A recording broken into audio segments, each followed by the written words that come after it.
Hollow Knight is a largely combat-focused game, so as one would expect, it features a variety of different bosses to fight throughout its world and story. In total, over 40 different bosses are featured, some being alternate versions of others. After a couple years of playing Hollow Knight, I've come to enjoy the challenge that many of its boss fights present. I've decided to count down my top 10 Hollow Knight bosses, based on how fun I find the fight itself to be and the uniqueness and lore significance of those boss characters. Number 10, Hornet Protector. This is typically the first non-infected boss that the player will encounter, who attacks the knight deliberately rather than as a result of a clouded mind. She also means business and is very well trained in combat. Although Hornet views the fight as a fulfillment of her duties, she seems to be enjoying it as indicated by her excited shouts and joyful laughter, and I feel the same about this particular battle. Number 9, Galian.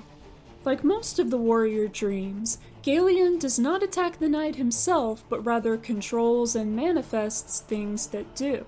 I find Galian's scythe to be very badass, and it's unique as a physical weapon rather than one composed of essence. Of course, the smaller scythes which are made of essence do eventually appear. It is an endeavor to both maneuver around the scythes and attack Galian himself, but it feels satisfying to do. Number 8, the Hollow Knight.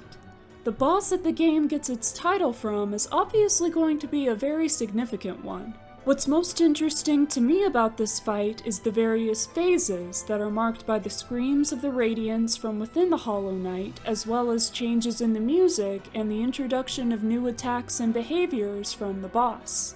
The fight also carries the appropriate amount of seriousness and finality. Number 7, Paintmaster Shio. Using paint as a weapon makes Shio stand out among Hollow Knight's bosses and most other video game bosses in general. I like the fact that Shio can both utilize his skills as a nail master and do what he loves, create art, at the same time.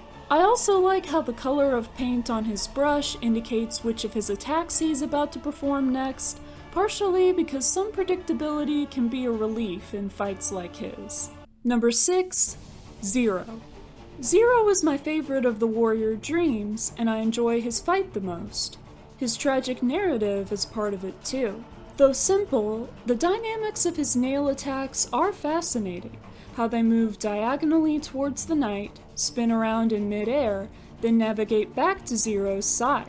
The addition of the 2 extra nails in the later phase of the fight only adds on to the fun of it, as well as the different arenas between the resting grounds and Godhome. Number 5, Troopmaster Grin. I've long been a fan of all things spooky, and this fight delivers on that front.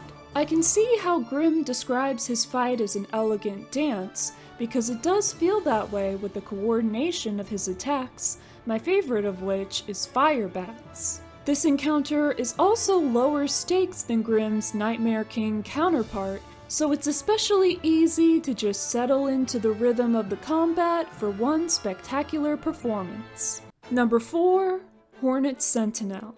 Although technically the same character as the one fought as Hornet Protector, this battle is differentiated by its longer duration, heavier circumstance, and new attacks and techniques implemented by the boss.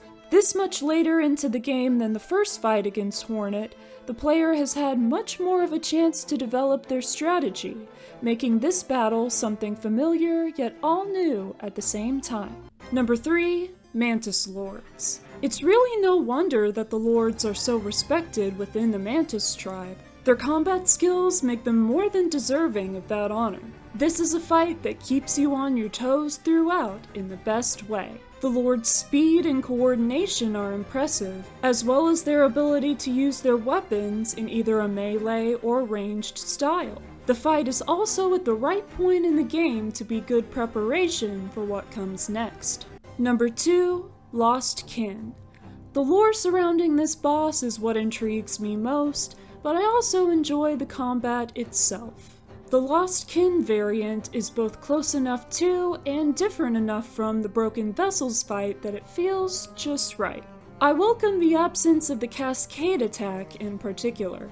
Lost Kin moves quite fast, but like any boss with that characteristic, it's exhilarating to try to keep up with them, and they stagger just often enough that it isn't too hard to do so. Number 1, the Radiance. Specifically her regular form, not absolute Radiance. Whenever I do any run of Hollow Knight, it's almost always for true ending, and I look forward to this fight all the while. It feels like the perfect culmination of everything the game has to offer, from the excitement to the difficulty to the resolution of the story moment.